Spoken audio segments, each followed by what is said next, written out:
নমস্কার। আপনারা দেখছেন সাজেস্ট ভিডিও। তো ফেসবুকে কাজ করতে গেলে সর্বপ্রথম যেটাকে মাথায় রাখতে হবে সেটা হচ্ছে ফেসবুক হচ্ছে এমন একটা প্ল্যাটফর্ম, এখানে আপনি যদি নিয়মিতভাবে কাজ করে যান আপনাকে অবশ্যই টাকা দেবে বা টাকা আপনি ইনকাম করতে পারবেন প্রচুর পরিমাণে।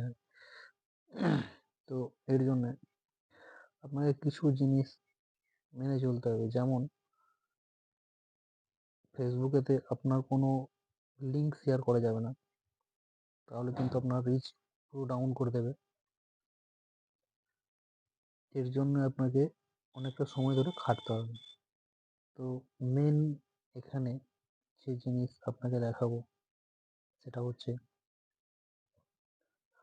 আপনাকে কাজ করতে গেলে প্রথম কয়েকটা জিনিস ভালোভাবে মাথায় ঢুকিয়ে নিতে হবে। আপনার সেটিংস সব দেখে নিতে হবে, যেটা আগের ভিডিওতে দেখালাম। এই যে প্রফেশনাল মোড, এটাকে আপনাকে সবসময় অন রাখতে হবে।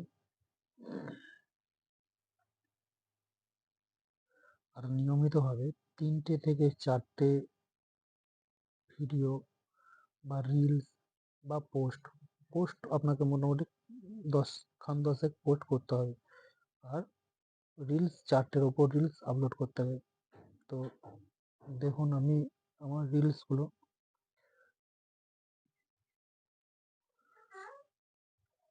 দেখুন, এই রিলসগুলো আমি ব্যবহার করেছি। এই ছবিগুলো আমি ব্যবহার করি।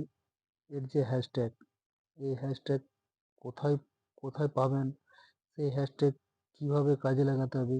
আপনি হ্যাশট্যাগ দিলে যে আপনার হ্যাশট্যাগটা কাজে লেগে যাবে তেমন কিছু না। আপনাকে হ্যাশট্যাগটা নিয়ে আসতে হবে, নিয়ে এসে কতগুলো হ্যাশট্যাগ লাগবে এবং কতগুলো আপনাকে এই হ্যাশট্যাগের মধ্যে দিতে হবে এবং কি কি হ্যাশট্যাগ এর মধ্যে পড়বে, সেই সব বিস্তারিত আপনাদের আমি শিখিয়ে দেবো। আমার প্রত্যেকটা ভিডিও আপনারা ফলো করুন। আমার এই প্রত্যেকটা ভিডিও আপনারা যদি ফলো করেন, আপনি অবশ্যই আমার মতন ইনকাম করতে পারবেন। দেখুন, আমি আগের ভিডিওতেও দেখিয়েছি, এবারে ভিডিওতেও আপনাদের দেখাচ্ছি। দেখুন আমার দেখুন, আমি নিয়ে যাচ্ছি আপনাদের আমার মনিটাইজেশন সেকশন। যখন ইনকাম করে কোথায় আসে, এই হচ্ছে রিলস।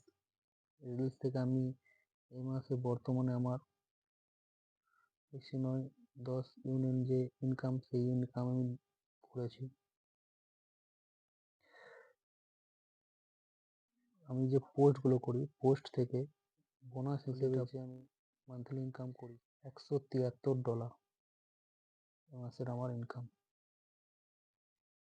তো আপনারাও পারবেন। আমার ভিডিও কিন্তু আপনারা অবশ্যই ফলো করুন। আর আমি যেভাবে আপনাদের দেখাবো ঠিক আপনারা ওইভাবেই মানে আপনার ফেসবুক প্রোফাইলটাকে সুন্দর করে এগিয়ে নিয়ে যাবে।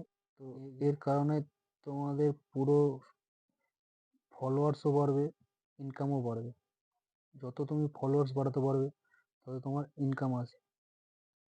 তো আমার এই ভিডিওটাকে শেয়ার করো আর পাশে থাকা বেল আইকনে ক্লিক করে নোটিফিকেশন পাওয়ার জন্য বেল আইকনটি টিপে দিও।